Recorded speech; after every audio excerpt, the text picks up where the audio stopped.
మనకు ఆపోజిట్గా ఉండేటటువంటి ద్రవ్యాలు ఉంటాయి.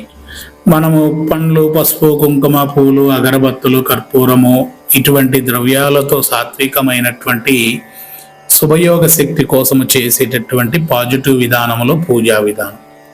అటువైపు వచ్చేసరికి రక్తము, మాంసము, మందు, బొరుగులు, అటుకులు, గుమ్మడికాయ, నిమ్మకాయలు ఇటువంటి కొన్ని నెగటివ్ శక్తిని అక్కడ స్టాప్ చేసేటటువంటి విధానమైన పదార్థాలను పెట్టి చేస్తూ ఉంటారు. సో ఇప్పుడు ముందుకు వెళ్దాం.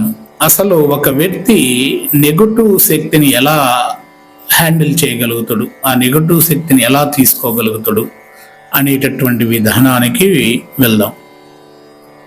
మనం ఎలా అయితే మన గురువుల యొక్క విధానంలో మనం నేర్చుకుంటామో పూజా విధానాలు, అవతల ఉన్నటువంటి నెగటివ్ పూజా విధానం చేసేటటువంటి వ్యక్తి కూడా ఒక శిష్యుని తయారు చేసుకుంటాడు.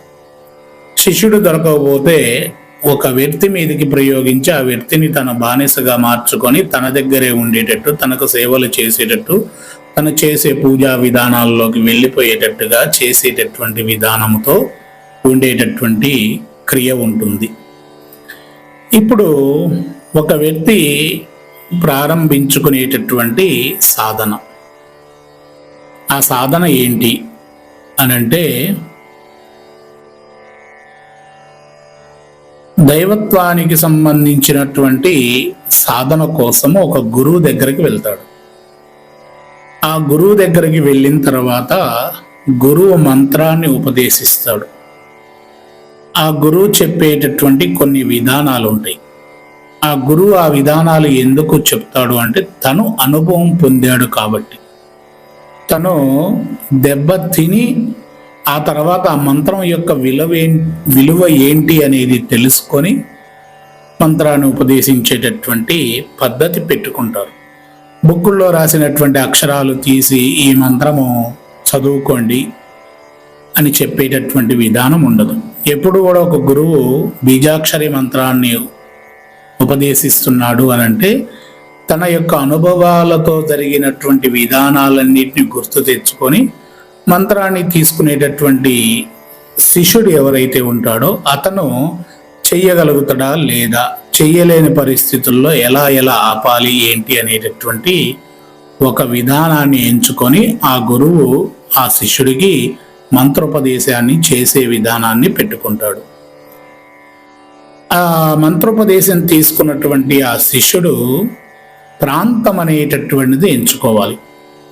ఆ ప్రాంతం ఎలా ఉండాలి అంటే పాజిటివ్ రిలీజ్ చేసేటటువంటి ప్రదేశం అయి ఉండాలి. శుభయోగాన్ని రిలీజ్ చేసేటటువంటి ప్రదేశం అయి ఉండాలి. దేవతా విధానముతో కొనసాగేటటువంటి మంత్ర ఉచ్చారణలతో, దేవతా విధానమైనటువంటి ద్రవ్యాలతో, దేవతా విధానమైనటువంటి ఆవరణతో కలిగి ఉన్నటువంటి ప్రదేశంలో కూర్చొని ఆ మంత్రాన్ని చదివితే పాజిటివ్ థింగ్స్తో దూచుకొని వెళ్ళేటటువంటి దేవతా సాధన ప్రక్రియ అనేటటువంటి విధానంలోకి అడుగు పెడతాడు. అలా కాకుండా మన ఇంట్లో మనమే సాధన చేసుకోవడం ప్రారంభించాము. మన ఇంట్లో దేవతా మందిరం ఉంది. ఆ దేవతా మందిరంలో ఉదయం పూట ఎప్పుడో దీపం ముట్టిస్తాము, సాయంత్రం పూట ఎప్పుడో దీపం ముట్టిస్తాము.